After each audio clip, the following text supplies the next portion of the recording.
Thank you very much. Our nation is engaged in a historic battle against the invisible enemy. To win this fight, we have undertaken the greatest national mobilization since World War II, and that's exactly what it's been. We've marshaled every instrument of American power, and we've unleashed our most potent weapon of all, the courage of the American people. These have been trying times. A cruel virus from a distant land has unfairly claimed thousands of precious American lives.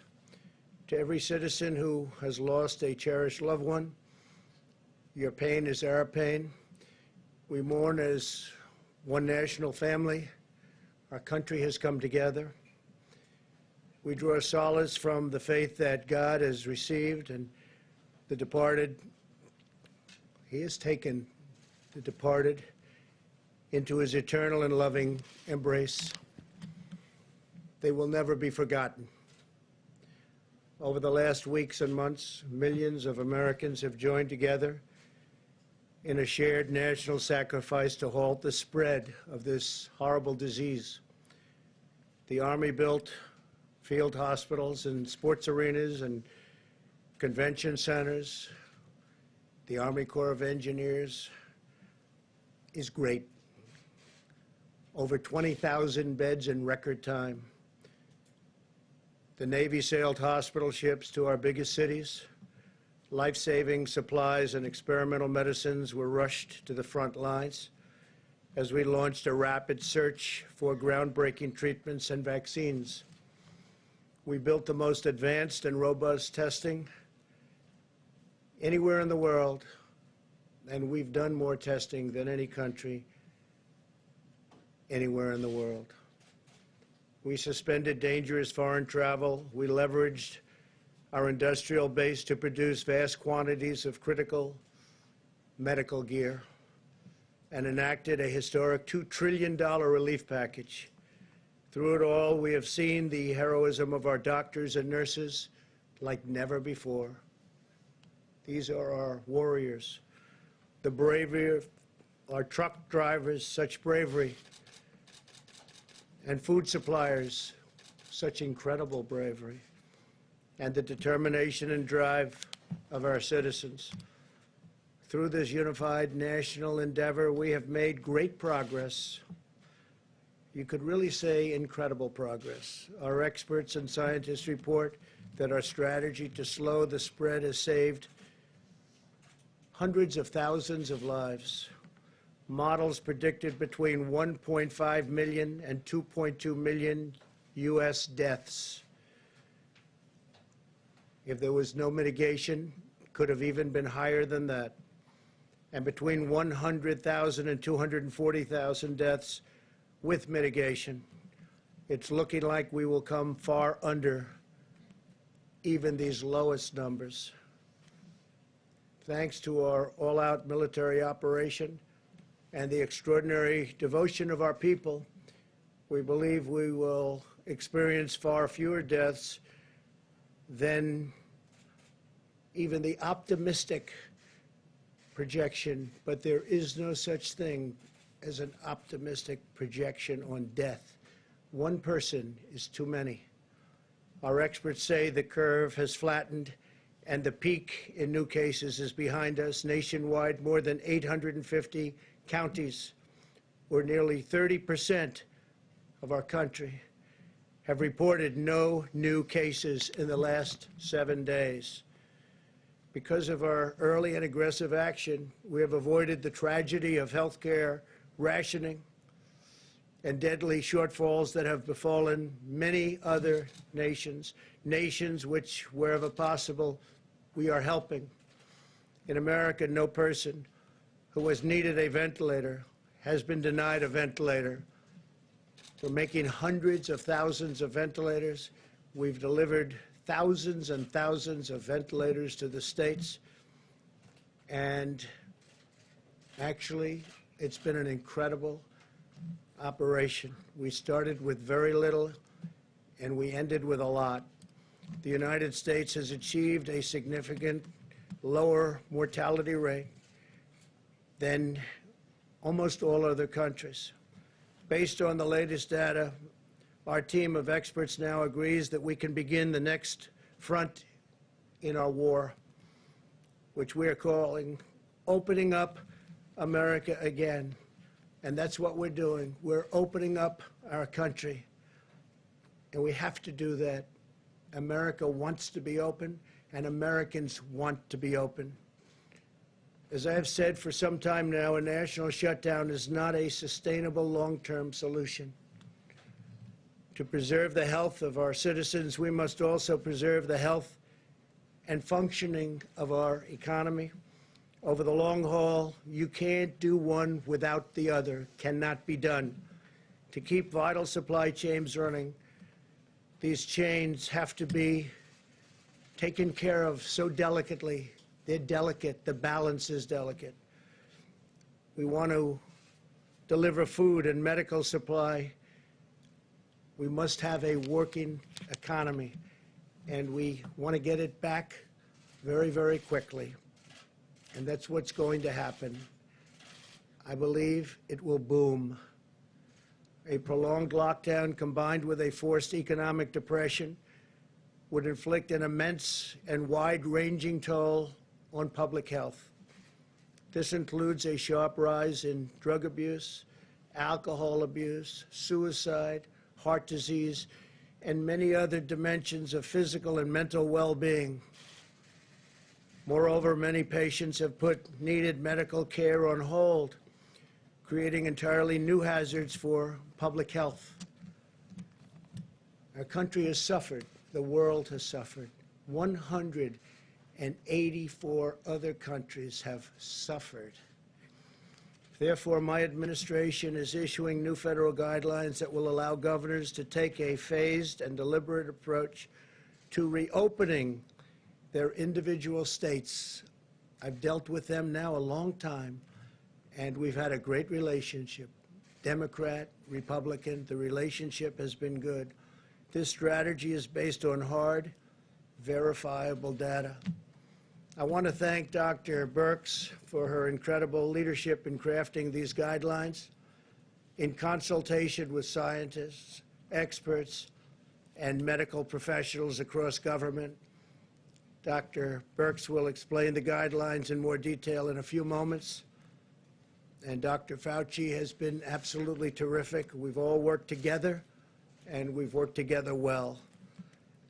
They are interested in the health of our country, and we're all interested in the viability and making us truly great again. We took the greatest economy in the history of the world, and we closed it in order to win this war, and we're in the process of winning it now. Our approach outlines 3 phases in restoring our economic life. We are not opening all at once, but one careful step at a time. And some states will be able to open up sooner than others. Some states are not in the kind of trouble that others are in. Now that we have passed the peak in new cases, we're starting our life again. We're starting rejuvenation of our economy again in a safe and structured and very responsible fashion. Our strategy will continue to protect senior citizens and other vulnerable populations while allowing military and other groups of incredibly talented people to go about their real business and the business that's supposed to be hard at work at doing, and nobody does it better. Our military is the greatest anywhere in the world, and we're so thankful for what they've done. Healthy Americans will now be able to return to work as conditions on the ground allow. Instead of a blanket shutdown, we will pursue a focus on sheltering the highest risk individuals, so important. We're establishing clear scientific metric and benchmarks on testing, new case growth and hospital capacity that must be met before advancing to each phase. and that's each phase specifically in the reopening of our country. This is a gradual process. As the caseload in a state continues to go down, restrictions can continue to be eased and come off. Throughout the process, citizens will continue to be called upon to use all of their weapons in this war: vigorous hygiene, teleworking when possible, staying at home if you feel sick, maintaining social distance, sanitizing commonly used surfaces, and being highly conscious of their surroundings. Those are our weapons, and they're very powerful weapons indeed. Governors will be empowered to tailor an approach that meets the diverse circumstances of their own states. Every state is very different. They're all beautiful. We love them all, but they're very, very different.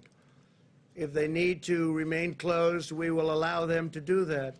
And if they believe it is time to reopen, we will provide them the freedom and guidance to accomplish that task, and very, very quickly, depending on what they want to do. We are also encouraging states to work together to harmonize their regional efforts. We'll have numerous cases where states have worked and will be working very, very closely together. As we reopen, we know that there will be continued hardships and challenges ahead. Our goal will be to quickly identify and address any outbreaks and put them out rapidly. If the virus returns in the fall, as some scientists think it may, possibly, these guidelines will ensure that our country is up and running so that we can likewise put it out quickly. At the heart of our strategy is the vital role of medical research, especially for therapies that will significantly improve outcomes for high-risk patients and reduce the need for urgent care. This will be tremendously valuable in allowing life to eventually return to normal. At least 35 clinical trials are already underway, including antiviral therapies, immune therapies, and blood therapies in the form of convalescent plasma. You've all heard about some of these events and some of these therapies. They've come a long way. What's been done in the last 4 weeks is incredible. We will also continue to expand our testing capacity. We have now completed more than 3.5 million tests, by far the most anywhere in the world. Areas of our country that have been hot spots have done much more testing on a per capita basis than South Korea. We've done more than South Korea, and South Korea has done a good job, but we've done more.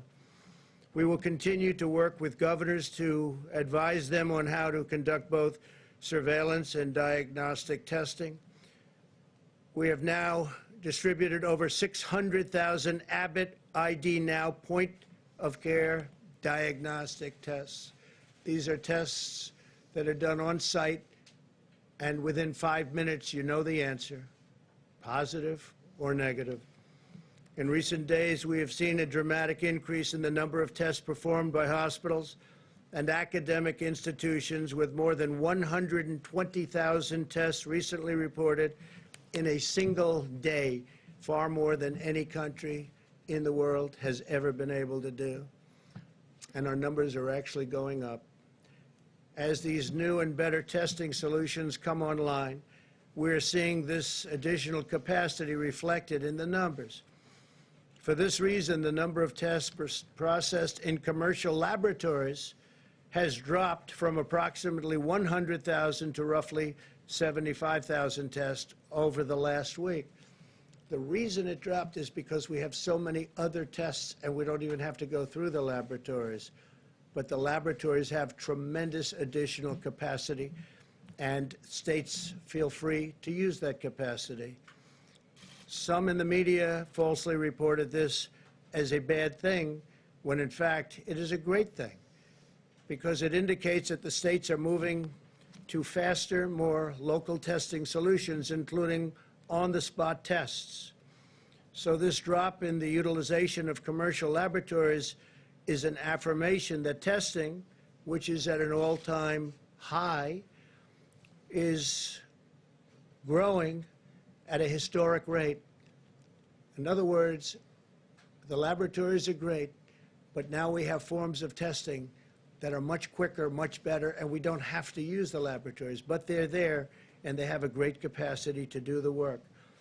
As Dr. Birx has been advising our governors for weeks, we continue to have an excess testing capacity of 1 million tests per week available for use, and our capabilities are growing every single day, especially with the new tests that are coming onto the market rapidly. As we begin a science-based reopening, we must be extra vigilant in blocking the foreign entry of the virus from abroad. Border control, travel restrictions, and other limitations on entry are more important than ever to keep the virus in check and allow Americans to get back to work. The sacrifices our citizens have made in this time of crisis will be remembered, studied, honored, and praised for generations to come. We're really all working together. Democrat, Republican, conservative, liberal, we're all working together. This is not about parties. This is about our country. Now the American people are ready to rise to the occasion once again. They are ready to show the world once more that Americans can defeat any challenger. Together we will rebuild this land that we love. We will reclaim the magnificent destiny that we share, and we will carry our nation forward to new heights of greatness and glory. I would now like to ask Vice President Mike Pence and Dr. Birx to further explain the new guidelines. I want to thank Dr. Birx. I want to thank Dr. Fauci, and I want to thank really especially a man who has devoted 24 hours a day to his task force and done such an incredible job, our great Vice President, Mike Pence. Please, Mike.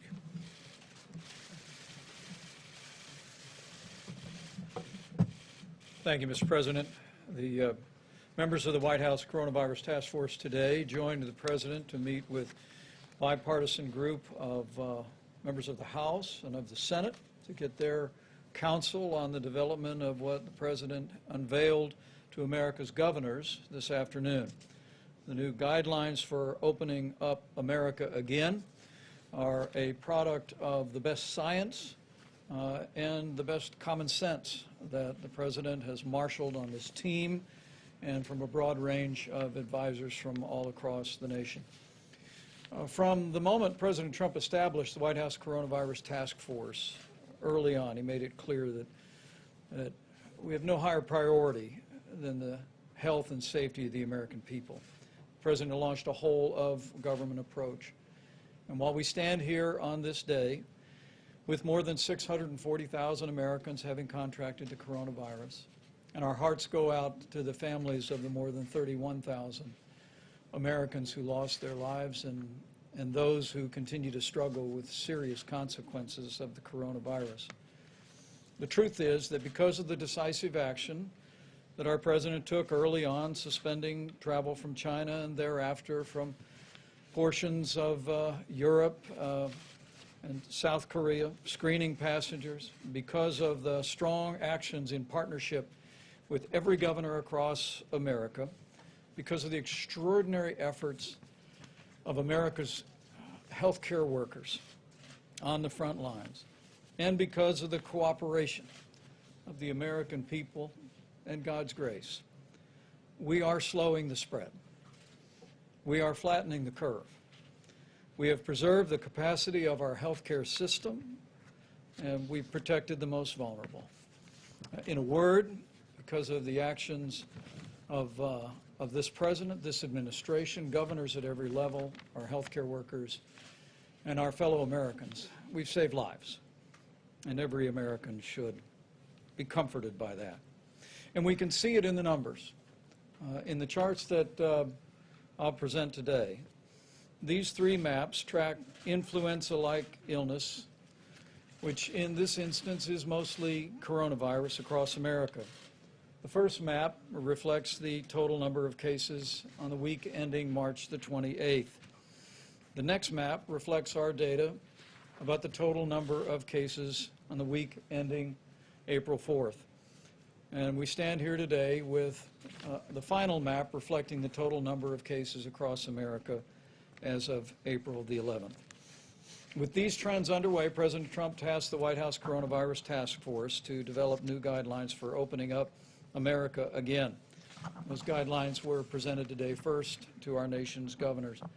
And it is our intention, at the President's direction, to provide these guidelines to assist governors and state health officials in evaluating the most responsible manner to reopen the economies of their states at a time and manner of their choosing. The guidelines, as Americans who are looking on will note, begin with what is the best criteria that our experts have developed: a downward trajectory in cases over a 14-day period of time, ensuring that states have proper capacity in their health care facilities. The second set of proposals includes a description of recommendations for state preparedness. And let me say to the American people what President Trump made clear to our governors today, that our administration will continue to work day in and day out through our task force, through FEMA, to ensure that our states have not only the medical supplies, but that we continue to rapidly expand testing across the nation. The President reflected on the progress we've made on testing, but a few statistics for that as well, which I hope are an encouragement to the American people. On March 11th, we had performed a total of 23,588 tests. Because of the public-private partnership that President Trump initiated with commercial labs across the country, that number was 83,500 by March 18th, and as the President just said, that number is 3.5 million today. It is our expectation that we will have tested more than 5 million Americans before the end of the month of April, and we'll continue to scale those resources. So testing and medical supplies will continue to be an ongoing partnership with our states, and we want our healthcare workers and people all across the country to know of our commitment to that. Finally, the President directed us to propose a phased approach to reopening our economy. It is based on up-to-date data and readiness. We'll continue to provide the very best data to our states, working with their health officials. The focus is on the mitigation of any risk of resurgence or the emergence of the coronavirus in states where it's not yet emerged. There is a focus in the President's new guidelines on the most vulnerable. And we made this very clear to the governors today. These new guidelines for opening up America again can be implemented on a statewide basis or on a county-by-county basis. With that, I'm happy to turn it over to Dr. Deborah Birx. And if I may, Mr. President, I'd like to also extend my admiration and appreciation to Dr. Birx, Dr. Fauci, and every member of our task force that worked around the clock to develop these recommendations for opening up America, where I know every American is grateful for your leadership and for theirs. Deborah? Thank you, Mr. President, Mr. Vice President. We're going to go through these quickly because I know you have them and many of you have already spoken to them on television. Next slide, please. This is a very important slide. It talks about the gatekeeping criteria to moving into phase one. It's very much related to what you just saw about influenza-like illness. And the United States has been tracking influenza-like illnesses through the Centers of Disease Control for years. Both the state and public health officials are used to watching this, county health officials are used to watching it, and frankly, every family around the United States knows how to access this on the CDC website in order to get up-to-date information to the communities. It also looks at a syndromic emergency room type visits, again, housed at the CDC, and really is our surveillance program that can be utilized for a lot of different illnesses, but in this case will be utilized for respiratory diseases. In addition, we are tracking the number of cases, and it must have a downward trajectory for 14 days, as well as the influenza-like illness and the syndromic illnesses, and a downward trajectory in the number of positive tests with persistence of high levels of testing. For the hospitals, it's to ensure that we can treat all patients without resorting to any crisis care, and ensuring that there's a robust testing program in place for at-risk healthcare workers, including frontline responders, with their emerging antibody tests. Next slide. Now, just to show you what this looks like. So what the CDC did for me under the direction of Bob Redfield was to chart what the syndromic illnesses were reporting throughout the early part of March. And you can see in New Orleans, respiratory diseases were starting to be seen in the emergency room. That is the red line. The cases are shown in the dark blue line.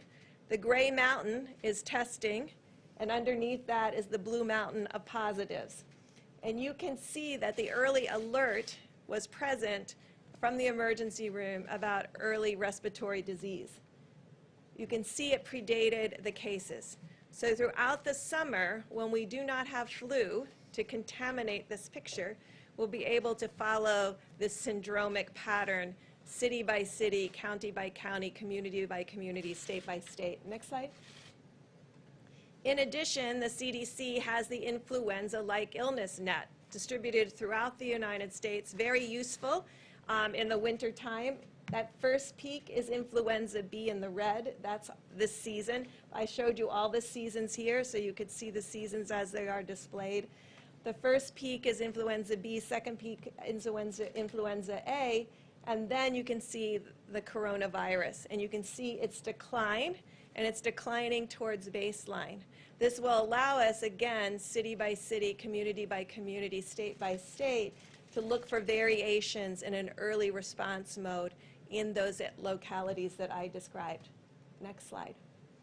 So hopefully you see that we've brought CDC and their amazing talent of individuals at the Center for Disease Control and Prevention, and all of their abilities to this response, and also to the surveillance that we need in this response. But I want to call your attention to the third bullet on this graphic. So we're tracking those two pieces that I described. But the third bullet is about setting up sentinel surveillance sites to be able to distinguish and find asymptomatic individuals. Individuals that you've heard about that may be either pre-symptomatic or asymptomatic throughout their entire disease course. We want to be able to find them in communities of particular vulnerability. So we'll be doing sentinel surveillance throughout nursing homes, throughout inner-city federal clinics, throughout indigenous populations, to really be able to find early alerts of asymptomatic individuals in the community, and both for the syndromic cases that are tested, the influenza-like cases, and the asymptomatic cases, doing contact tracing, again with support from the Centers for Disease Control, working with each state and local government. In addition, we want to make sure that all the healthcare facilities have adequate protective, personal protective devices and the equipment to handle the surge, and to ensure the ICUs can handle increased capacity. We want every state to have a plan for the health and safety of its workers in critical industries, and to protect the health and safety of those living in high-risk facilities, including senior care facilities, as we discussed with sentinel surveillance, but also additional surveillance. When we talked with all of the states that had not had a major metro outbreak, their sentinel surveillances picked up always the first cases in nursing homes. And so this is a very much a big focus of the plan moving forward. I won't go into the rest of the details on this slide, but there's quite a bit of details on the expectations of every state and local government. Next slide. You'll recognize this slide. Next slide, please. You'll recognize this slide. It's what we've been talking about in the 15 and 30 days to prevent the spread. It's continuing those critical hand washing or sanitizers, not avoiding touching your face at all times, disinfecting surfaces, using face covering while in public, following state and local guidelines, and critically, staying home if you are sick. I know a lot of people go to the workplace when they are feeling ill. You know when you're feeling ill. It won't get better by going to work. So we're asking again for people to stay home when they're sick. Next slide is for employers to ensure that there can be social distancing and protective equipment, temperature checks, use of disinfectant in high traffic areas, including break rooms, and ensuring that we don't do, there's no non-essential business travel, and then monitoring for any symptomatic individuals in the workplace. And again, if you become ill at work, to immediately to go home. And ensure that there's contact tracing of all the individuals that become sick. I'm going to go through the phases very quickly, but you have the details. Phase 1. Again, you have to go through those gating criteria related to 14 days of decreasing evidence of illness and decreasing testing despite adequate testing. So phase 1 begins with all vulnerable individuals, including those with comorbidities, continuing to shelter in place, and ensuring that those that first go out into the public are not those that are most vulnerable to bad outcomes in this disease. And then ensuring that we continue to do 6 feet maximum physical distancing in public spaces, continuing to avoid large gatherings, and all non-essential travel. For the employers, next slide. Again, if a vulnerable population needs to return to work and cannot be teleworking, there should be special accommodations for all vulnerable populations, as well as options for teleworking. We believe every employee should encourage work return in phases, from 20% or 25% to 40% to 50%. And again, minimize all non-essential travel. Phase 1 continued. Next slide. If the schools are already closed, they should remain closed. All visits to senior living facilities and hospitals should continue to be prohibited. Large venues, including sit-down dining, can only be operated under strict physical distancing protocols and maintaining those 6 feet. Gyms could open if they, again, could adhere to strict physical distancing, and elective surgeries can resume on an outpatient basis. Phase 2. Next slide. Next slide. Again, you have to go through the criteria again of a continuation of another 14-day decline among those criteria that were in the gating. Again, we're asking for all vulnerable individuals shelter in place. We did not put a timeline on any of the phases. We want the governors, with the data that they have, community by community, to be setting up those timelines. Again, we're asking for the public to continue to maximize physical distance. However, we increased social settings to be able to now have 50 individuals, and non-essential travel can resume. Next slide. This is for the employers. We still would like to encourage telework, and the common areas should remain closed or be physically distanced. All non-essential travel for employees can resume. And then again, special accommodations for vulnerable. Next slide. This should be a relief to many of households that have small children. Schools, daycares, and camps can reopen in phase 2. Visits to senior living facilities, however, should remain in hospitals prohibited. Large venues can operate, but solely under moderate physical distancing, and elective surgeries can resume on an outpatient and inpatient basis. Phase 3. And so phase 3, I won't go through in detail, is essentially returning to our new normal with all of what we talked about through all phases, continuing the good hygiene practices, continuing the respect for spaces between individuals, because we know that we still have an issue with asymptomatic spread. I do believe with this plan that we're both confronting the issue of finding symptomatic individuals through our networks with early alert, as well as those who come and present to different hospitals and emergency room with testing and contact tracing, but critically have put in place what we believe is a safety net through asymptomatic sentinel surveillance that is centered around our most vulnerable groups between nursing homes and our Native American people and indigenous populations, and our inner city groups that we know may be in multi-generational households and of unique risk. I'll stop there, Mr. President. Thank you very much. Thank you very much, Mr. President, Mr. Vice President. So as you've seen just now from the detailed presentation from Dr. Birx, this is a rather robust program for re-entering into normality. There's a lot of details here, and I know it'll take a little bit of time to digest them all. So what I thought would be good, since I really want to be brief to allow time for questions, is to kind of take us back to the discussions that we've had here before and why this is a natural evolution from what we had said before. You might recall that on a few occasions when I was up here before you, I told you that when we get to the point where we're going to take those steps towards trying to get back to some form of normality, that it would not be a light switch that you could turn on and off. I meant that in two different components. The first of all, that we are a very large country, and we have different dynamics in the country. We have areas of the country that have gone through a terrible ordeal, and others that fortunately have gone and gotten through this rather lightly. So that's the first thing. The second thing is that light switch on and off is the exact opposite of what you see here, which is a gradual gradation with the first thing and the only thing in mind as the health people here, my colleagues who are either physicians, scientists, or public health issues, the predominant and completely driving element that we put into this was the safety and the health of the American public. And I know there are a lot of other considerations that go into opening, considerations that you've heard of right from this podium. But the dominating drive of this was to make sure that this is done in the safest way possible. So let me just make a couple of comments to just reiterate more from a broader standpoint the things that Dr. Birx did so well in a very granular detail. First of all, in order to even consider getting into the phasing, you have to pass a hurdle. And that's the hurdle that we refer to as gating in.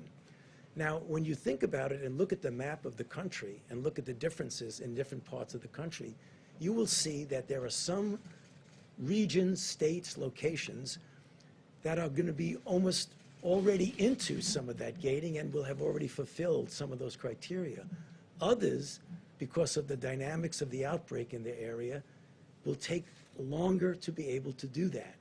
But you don't get to phase one until you get through the gating. And then in order to make sure that safety and health is the dominant issue, the design of the phases were just that. You go into phase one, if you get no rebound, and you satisfy the gating for yet again a second time, then you go to phase two. If you have no rebound and you satisfy the gating criteria for a third time, you go into phase three. So there are multiple checkpoints of safety there.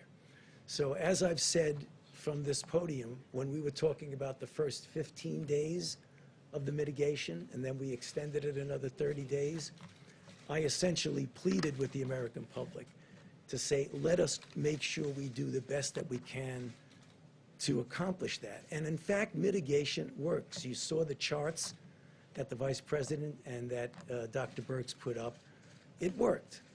And what we hope, and I believe we will be successful, if we carefully do this, again, with the attention to the safety and health of the American public, that we will be able to, it will be staggered.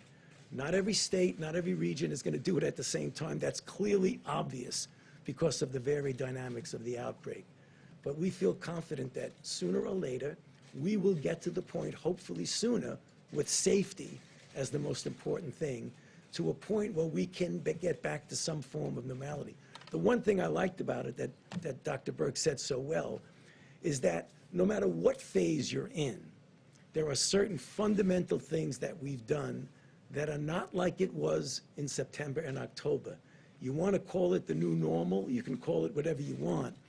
But even if you are in phase 1, 2, 3, it's not okay, game over. It's not. It's going to be a way that we protect ourselves because, as we know, and as I've said from this podium, it may very well be, as we go the cycle around, that there'll be this virus that wants to come back to us. I think we're going to be able to handle that. Thank you.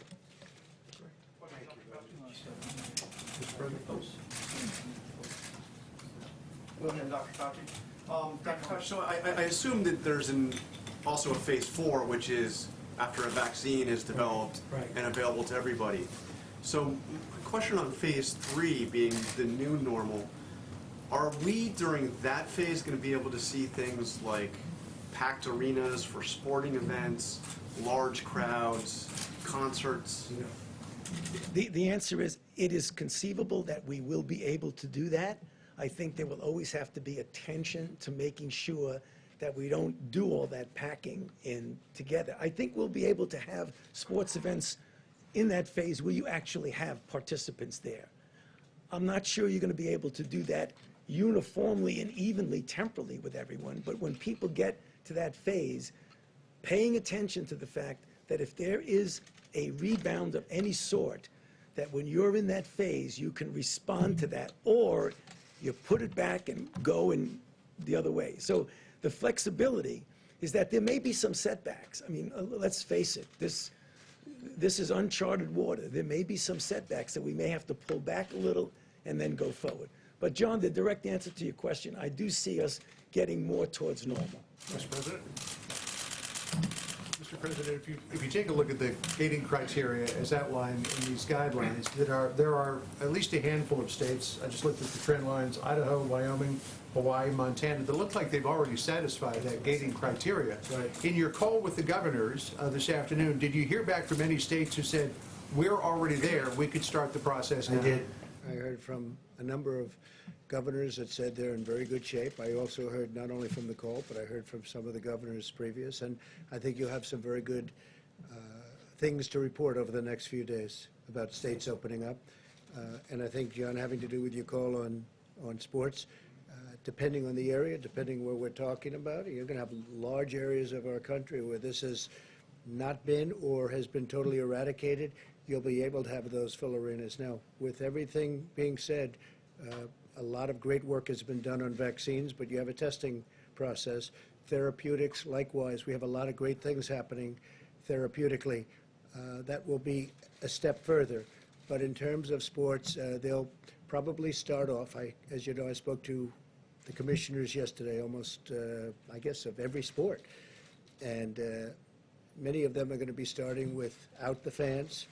So it'll be made for television, the good old days, made for television. And it'll go that way, and then fans will start coming in. Maybe they'll be separated by 2 seats.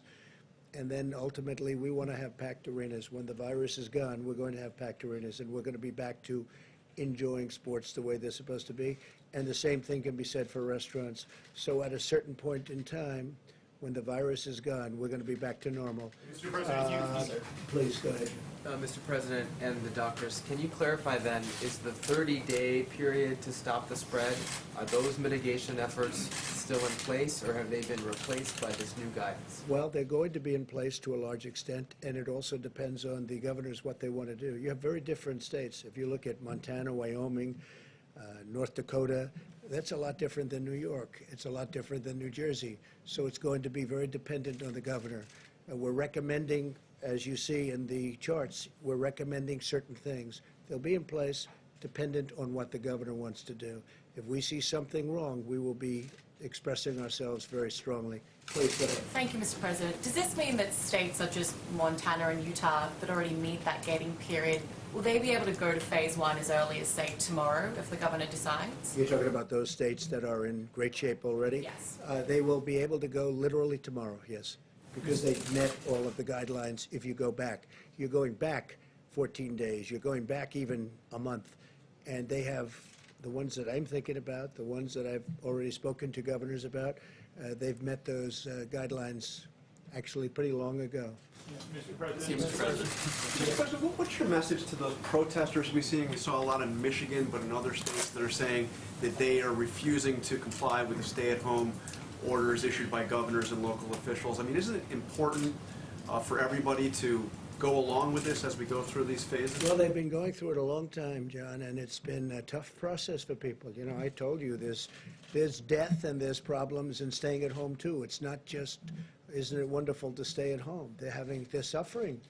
This country wasn't built on that principle. It was built on an exact opposite principle, actually. And I watched in one particular state where they were They want to get back. They want to get back. They were very strict sanctions that were put on people. That was probably the most strict of all. But I just think the American people have been incredible. When you look at, John, when you look at what they've done, when you look at what they've been through, when you look at all of the death and all of the problems and all of the sickness, when you look at what's happened, I just think the American people have been incredible. Urge those protesters to listen to local authorities? I think they're listening. I think they listen to me. They seem to be protesters that like me and respect this opinion, and my opinion is the same as just about all of the governors. They all want to open. Nobody wants to stay shut, but they want to open safely. So do I. But we have large sections of the country right now that can start thinking about opening. There'll be some mitigation, and they'll keep it going for a period of time, including masks, by the way, in areas that you wouldn't even think. I asked a question today. I said, why would they wear masks in Wyoming or Montana or North Dakota? And that's if somebody should come in from an area that isn't so successful in terms of what they've done.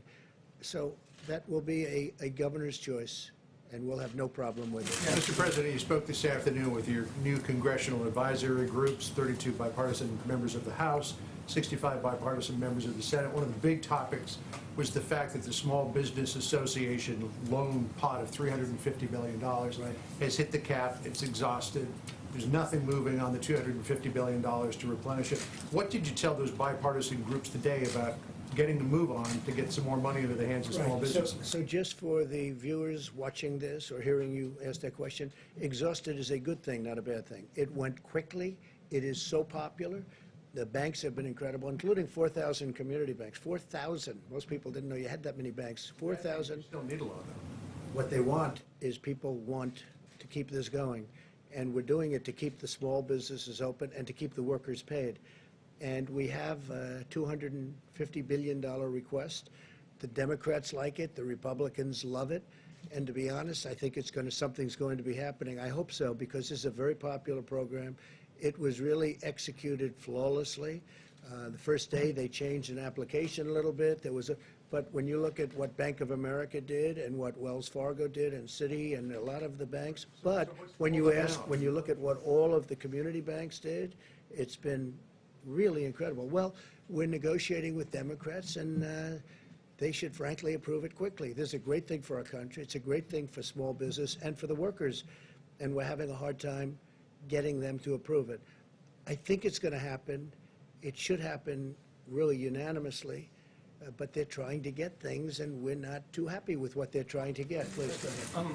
First, could you just say which states specifically you guys think have hit the gating requirements at this I'd point? rather not say that, but you'll be seeing it very soon. I mean, I'd rather have the governors be able to announce, and they're very proud of it. They've worked hard. Some are in an area that's less susceptible, and some really was done, I think we can say, through talent.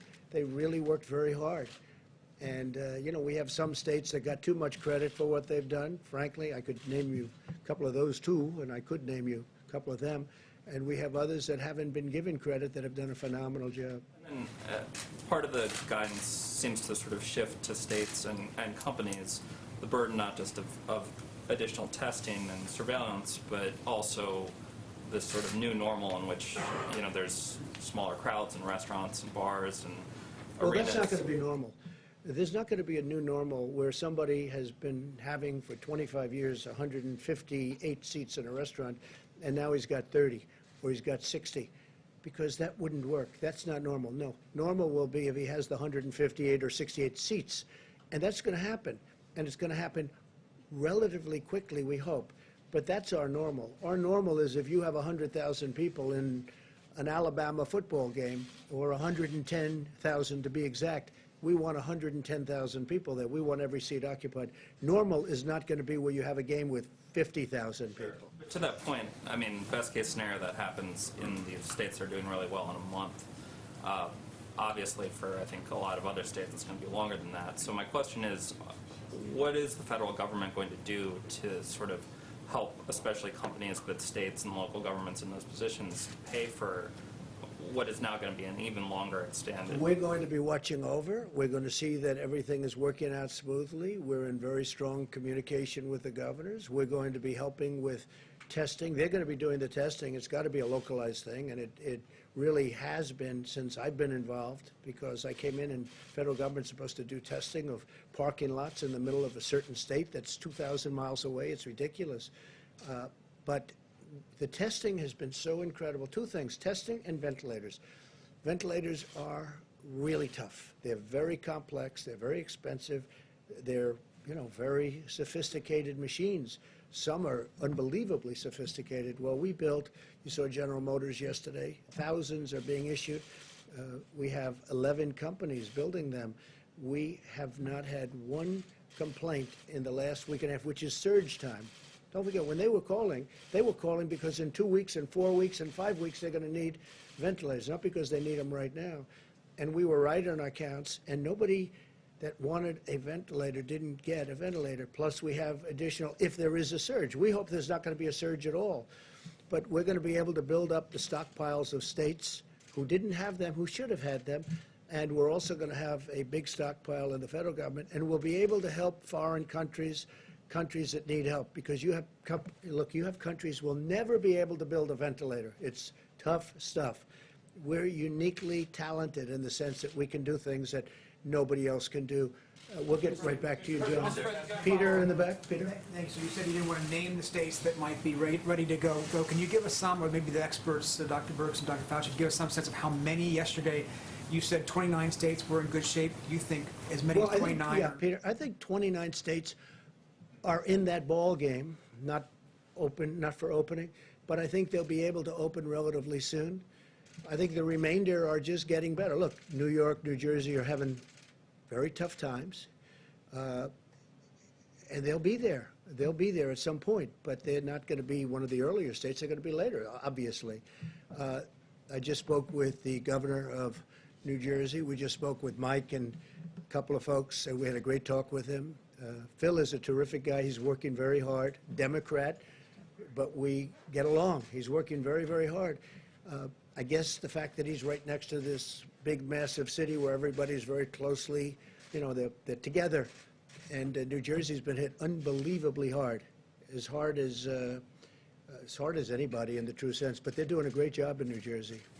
But that doesn't mean, Peter, that doesn't mean that they're going to be opening next week. That's not one that's going to be. But we have a lot of states that, through location, through luck, and also through a lot of talent. We have states through a lot of talent are in a very good position, and they're getting ready to open. And over the next very short period of time, it's going to be up to the governors.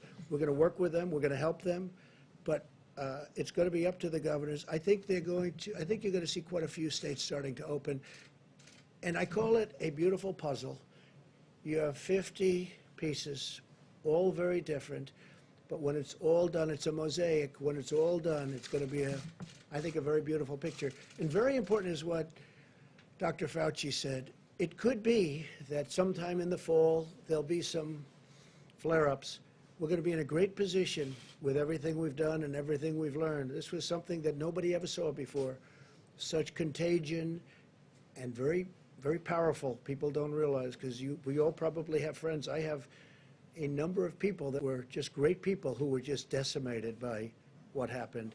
Some are dead right now. They're dead. They went into a hospital. One called me. He said, I tested positive. 4 days later, he was dead. The following day, after he said that, he was unconscious. So this is a tough deal. At the same time, some people got sniffles and they didn't even realize they had a problem. And they are supposedly immune. We're going to find out about that. Even that's a little bit soon, because we don't know how long the immunity lasts. But, Peter, some states are in great shape, and they're really in great shape to open. And I think you'll have quite a few states opening soon. And they're going to be very vigilant. They're going to be very careful. The public health experts have said that this would be better done if there were comprehensive surveillance testing, which we're obviously not in position to do. I wonder if maybe Dr. Birx and Dr. Fauci can tell us whether they feel comfortable. Dr. Fauci and I will do it together. I just wanted to, it's why I wanted to put up the syndromic and the influenza-like illness piece, because what is key in this is the early alerts and getting in there. before they even know they have a problem. And I think CDC has been remarkable in building these platforms. Dr. Redfield integrated them, so they're all on the same website. If you look at COVID-19, if you go into cases, you can find all of the data. And the beauty of it is the states are used to utilizing that through flu season. So the testing and contact tracing, and Dr. Redfield will be putting people in every single state to make sure that CDC is standing beside the state and local health officials to make sure that all of those cases are immediately identified and contact traced. I think what's new and what's really critical is this constant sentinel surveillance for asymptomatic individuals in communities that we know are particularly vulnerable. And that hasn't been done in flu before, and I think that's going to be the added dividend that's really focused on who is most vulnerable and how do we get the fastest alert by generally screening people without symptoms. So people who are just coming to the clinic will be screened for COVID-19. And we do have enough testing capacity to do both that surveillance piece as well as the diagnostic piece and contact tracing.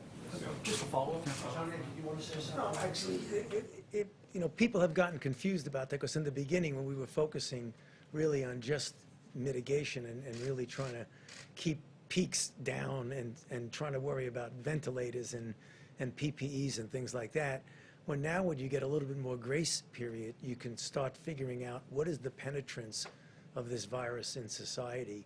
What are we missing in people who might be infected? What is the percentage of those people that are out there? That's going to inform us greatly for a number of things, including the level, once we prove that antibody test that you have is really protective, and we still don't know that yet. We're going to find that out. We may get a good feel of what the level of protection might be in society, but we don't know that yet. So it's going to give us information as to what the vulnerable areas are and how we need to respond. Remember, there's two types of things: antibody tests and tests for the diagnosis of who has the disease. One you need for contact tracing, the other you want to need for finding out what's in society. We're going to have both of those much, much better as we go in the next weeks and months, and by the time we get into the fall, I think we're going to be in pretty good shape. Mr. President, Peter, on I'd the just small like to business say loans. that as we see a hotspot possibly developing, maybe not, but if we see a hotspot developing, we've learned a lot. We'll be able to suppress it, whack it. We'll be able to do things that people weren't even thinking about because nobody's ever gone through this. In 1917, they went through something that was similar, probably not as contagious, probably more powerful in certain other ways, but we are going to be able to suppress it, we think, and we're going to watch it very closely. We're going to be able to watch things very closely. Please. Mr. President. Yeah, Bob, please. Thank you, Mr. President. I think what's really important is during this, we're bringing people back to work and our economy back to work, and what's going to go back is that we're going to be very aggressively focused on early case recognition, isolation, and contact tracing. In the event that we just went through, unfortunately, as we started, we were very capable of doing that. When the initial cases all came from China, all the way through January, all the way through to the end of February, we were able to identify cases early, the first 14, do the contacts, do the contact tracing, over 800 contacts. We identified that 2 of those contacts were actually infected. We were able to isolate them. We were able to contain the outbreak.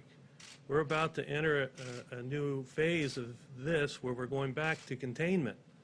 And mitigation is going to continue, as Dr. Birx and others have said. Some of the things that we've learned to do, we're going to continue. But the major thrust of how we're going to control and make sure that we continue to keep this nation open is early case recognition, isolation, and contact tracing. That's the fundamentals of public health. That's what we're going to do. You see, we have very good surveillance systems that are going to help us. As we see these cases sporadically across the country, we've got to jump on them with early diagnosis, isolation, and contact tracing. That's what CDC is going to continue to help build that capacity in the states across this nation. Mr. President, I could just follow And on. one other thing, because we discussed this today with the senators, we had the congressmen and women. There'll be some areas of our country, wide open plains, wide open spaces, with not that many people, relatively speaking, where you're not going to have to do that. Senators were saying there is no reason to do that in certain states and certain areas where you have the wide open. In other cases, we will be doing that. So we'll be following it.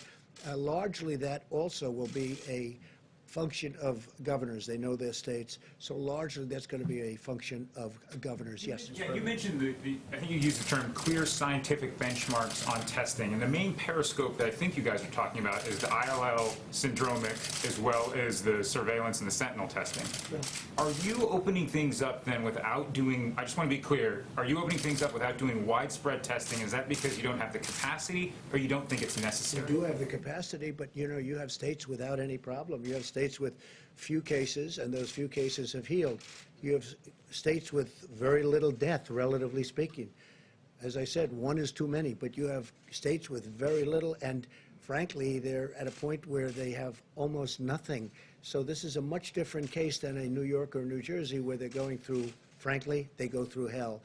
And if you look at New York, I'm looking at bed count, because you have to look at bed count, and it's really dropped. We built the Javits Center with 2,900 beds, and it was, I mean, they built it in 4 days. They did an incredible job, the Army Corps of Engineers.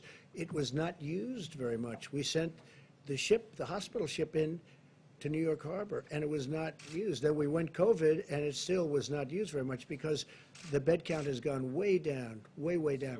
In these states, when do you see yourself Go getting ahead, back please. to campaigning? President, I mean, This is not campaigning. I want to make the country better. I don't care about campaigning. This is about making our country better. I think this team has been incredible. Whether it's Army Corps of Engineers, whether it's FEMA. One thing that happened on the call today that I noticed more than anything is Pete Gaynor. So many governors said, I want to thank you. Pete Gaynor called up. They had tornadoes in a big part of our country this week. And they were all saying that he has been unbelievable. They called one after another. They were thanking us for, that's FEMA, and they were thanking us. No, I want to heal this country. This is a war. We've been through a war. We have an invisible as opposed to a visible enemy. I think in many ways the invisible enemy is much more dangerous, is much tougher. In the G7 today, I went through country after country. We were there. We all get along great. Angela Merkel and Shinzo Abe, Prime Minister of Japan, and all of them.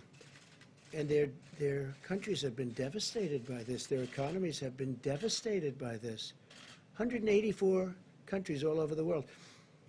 And we went through one after another. And I was angry because this should have been told to us. It should have been told to us early. It should have been told to us a lot sooner. People knew it was happening, and people didn't want to talk about it.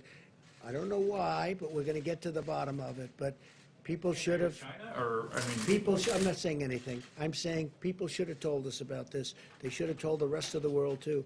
When I looked at Germany talking today, when I looked at France talking today, the European Union was there represented. That represents a lot of countries. Their economies have been devastated, but they're going to build them back. But we're going to build this economy back bigger, better, stronger than ever before. You watch. And we have stimulus. And we're going to do things, whether it's infrastructure, which we would like to be able to do, our roads, our tunnels, our highways, our bridges. Our bridges need help. You know, a lot of you have reported on our bridges. A lot of bridges are in bad shape. They should have been fixed 25 years ago, and they're still standing. They have to be fixed. So hopefully we'll get an infrastructure bill. The good news is the interest rate is close to zero, and zero interest is a good thing when it comes to rebuilding your infrastructure and your country back. Please, in the back. Mr. President, walk us through the calendar, if you would. When it comes to Memorial Day or even Pentecost in May, you've got July 4th, Labor Day weekend. What would you anticipate at each of those milestones? Well, I don't like to anticipate because you have a couple of states that are in difficulty, that have made a lot of progress, by the way, and they're either here or they're heading down. But so I'm not going to go in terms of dates, but I think we're going very quickly now. I really believe. I think we're going to have a lot of states open relatively soon. We're beating the date. I said a date of May 1st, and, you know, here we are. And I think you're going to have some nice surprises over the next few days, and that'll be before. And that's big stuff. Some of those states are big. They're big stuff, very important states. And it's going to be added on, and as we, look, I don't want anyone coming back that isn't in position to come back. The last thing we want is for, let's say, a New York to come back too soon, or a New Jersey to come back too soon. We want them to come back when they're ready, but they're really heading in a good direction, and I think it'll be much faster than people think. I think it'll be quicker, but it's got to be safe. Yeah, please, Rebecca. Thank you. Has the government modeled the possibility of what might happen, how many deaths might occur if there is a widespread resurgence? If this just doesn't work, I mean, how many deaths are we talking about? So if we didn't do what we did, we were talking about up to 2.2 million deaths. So that's 5 times almost what we lost in the Civil War. Okay? But from here on. If everything happens properly, and if we continue to go the way we're going now, we will be significantly less than the lowest number with mitigation. So we'll be significantly less. And it's still a lot of people. 1 is too many, as I've said. 1 is too many. But we'll be under the number of 100,000, which was the minimum number projected by the model. And I give everybody up here, I give all of the people that we've been working. I mean, this was a military operation with a lot of private help.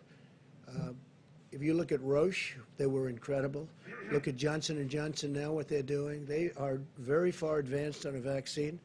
I think therapeutically we have some of these genius companies. They're truly genius companies. I'm seeing them. I'm meeting with the people that run the companies and scientists. And, I mean, what they're doing is incredible.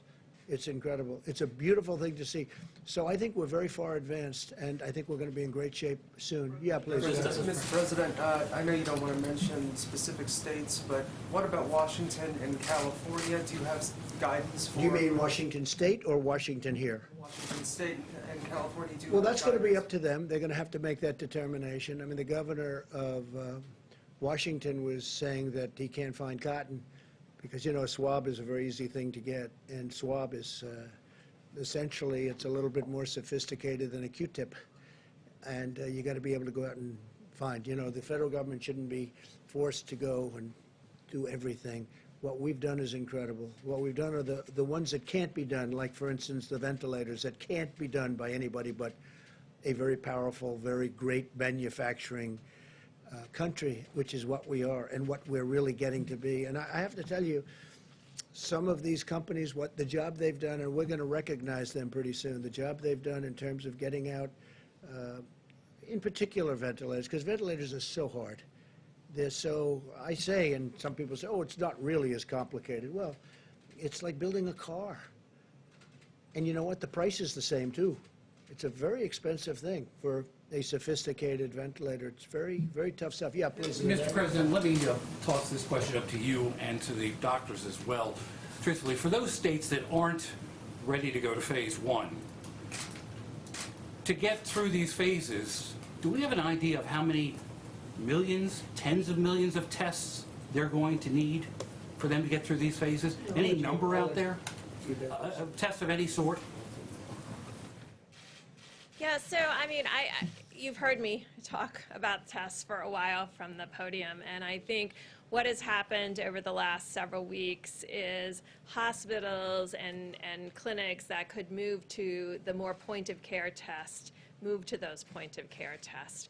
And what it's left is an amazing array of capacity that exists in the country for at least 1 million more tests per week.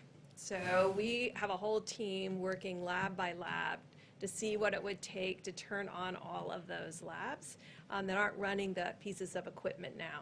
So you see in the system, I just said to you, there's 1 million more tests per week, that we have tests sitting there and equipment sitting there, and now we have to really deal with each single lab to really figure out what they need. And I just want to thank Administrator Verma, Seema Verma, who went through with us, and thanks to the lab directors, they really explained to us highly technical difficulty to run some of these big pieces of equipment, because you have to aliquot the samples, you have to centrifuge, you have to put them on the machine. It takes a tech full time. At $50 a test, it wasn't enough to hire another technician to run the machine full-time. So at $100 a test, it is. So those are the kinds of changes we have to make bit by bit by bit. But that alone doubles our testing capacity per week. So we're committed to work with laboratories to answer every one of their issues with the state and local governments. And I think, frankly, every conversation I have, and the governors will say, I need 5,000 people tested. And I say, well, at the University of X, there are 6,700 tests waiting for you. So it's more of making sure that every governor and every public health official knows exactly where every lab is and where the tests are, so we can create with them a real understanding so all these tests can be run. So yes, there is twice the capacity right now. You're So assuring just so you the next understand, step. excuse me, just so you understand, we have tremendous testing capacity. You look at the labs, they're actually saying, send us. And the reason it's gone down is because we have so many other tests that frankly are easier because you don't have to send. They're on site. And now we have the new saliva test that just came out yesterday, which is probably the easiest of them all when you get right down to it. And I was seeing where Rutgers is involved, great school, great college, great university, and they're using that. So many people are going to want to use that, but they don't have to use the labs anymore. Labs are great, highly accurate, very, very great companies, but they're down. They have tremendous, as that goes down, you have additional capacity. We have tremendous testing capacity, and to think that a month and a half ago, we had virtually nothing. I just want to conclude, we're opening up our great country again. It's going to be over a period of time. We're working with some really great people, people that have become friends of mine, and I'm including Democrat governors that have really done a good job, Republican governors, most of whom I've known that have done a really good job. They're all working together. We're all for it. With few exceptions, the relationship has been outstanding, and I want to thank Dr. and Mike. I want to thank the director, fantastic job. We've all done, by the way, head of the FDA, he has broken hurdles that years ago, even recently, would have taken years. He got one thing done in one day that would have taken 2 years for somebody else. So I want to thank Dr. Hahn of the FDA. We have incredible people that we're working with, and we're going to bring our country back, and it's going to be bigger and better and stronger than ever before. We have learned a lot. We've learned a lot about ourselves. I want to thank everybody, and most importantly, I want to thank the American people. Thank you all very much. Thank you. Quick question on birth control, sir.